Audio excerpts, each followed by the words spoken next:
Hey, welcome to Next Gen Manufacturing. Today, we're going to dig into one of the oldest headaches in machining, that classic choice between getting a perfect finish or just getting the job done fast. We'll be looking at some new tech that promises, hey, why not have both? Forever, machinists have been stuck with this problem. You can see it right here. Want a beautiful, mirror-like finish? Great, but it's going to take forever. Slow, precise pass after slow, precise pass. Or you could crank up the speed, get the part out the door, but you'd have to sacrifice that quality. It has always been one or the other. So, here's the game plan for our explainer today. We'll kick things off with that core dilemma. Then, I'll introduce you to the next-gen tool that's shaking things up. We'll get into its different shapes, how to actually measure its advantages, see how to use it, and then wrap up with what this all means for the future. Sound good? Let's dive in. Yeah, this whole trade-off thing, it's not just a minor annoyance. For decades, it has dictated how entire manufacturing operations run. You've got engineers and machinists constantly trying to balance cost, deadlines, and the quality of the final part. Every single time, it was a compromise. But, and this is the big but, what if you didn't have to choose? I mean, that's the question that drives all the cool innovation, right? What if some new piece of tech could just break that rule? What if you could actually have speed and an incredible finish? All right, so how do we break that compromise? Well, say hello to the solution, the multi-axis finisher. Now, you might hear people call it a barrel cutter or a circle segment cutter. It's all the same idea. And this is the tool that's changing the game. So here's the secret sauce. A normal ball end mill has this tiny, simple radius, but a multi-axis finisher, it uses a huge cutting radius. Seriously, think about it like this. Are you trying to smooth a surface with the tiny tip of a pen or with a long, gentle curve of a big blade? That massive radius is the key. It creates a much smoother, shallower cut with every single pass, and that is where the magic happens. Okay, so what does this actually mean on the shop floor? It means you have some amazing new options.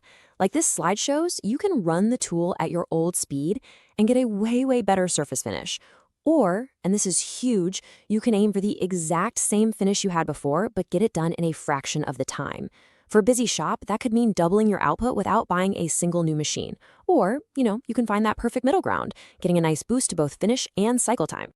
Okay, but a multi-axis finisher isn't just one thing. It's actually a whole family of tools. And as we're about to see, they come in a few different shapes or forms, and each one is designed for a specific kind of job.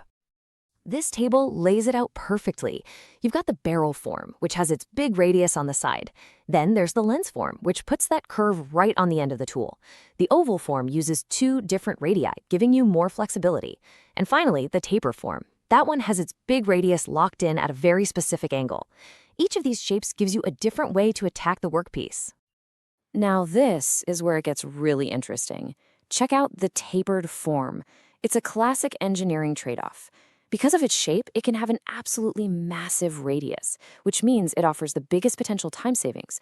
But, and it's a big but, that incredible benefit comes with a catch. It's the least flexible of the bunch and has super specific rules for how you can use it. So, that brings us to a really important idea. It's one thing for me to sit here and say these tools are faster, but how much faster? We need a way to actually measure that advantage, to put a number on it, right? So how much faster are we really talking about? How can a machinist know what to expect before the tool even touches the metal? The answer is this thing called the benefit multiple. It's basically a number that directly compares one of these finishers to a standard old ball end mill. It answers one simple question. To get the exact same surface quality, how much wider can I make each pass? That width, by the way, is called the step over. So for example, let's say a tool has a benefit multiple of 4, a 4x. So what does that 4x actually mean for your job? Well, this is the awesome part. It means your step over, your pass-to-pass distance, can be 400% larger, 4 times bigger. And if each pass is 4 times wider, the total length of your tool path gets cut down to just 1/4 of what it was. The result? You get the exact same beautiful surface finish, but you do it in maybe 25% of the time. That is a massive productivity win. Okay, so the theory is amazing, right? But like any advanced piece of tech, you gotta know how to use it right to get those incredible results. And here's a pretty simple guide. These tools are absolute heroes on big, wide-open surfaces and large, smooth contours. Places where they have room to stretch their legs and use that big radius.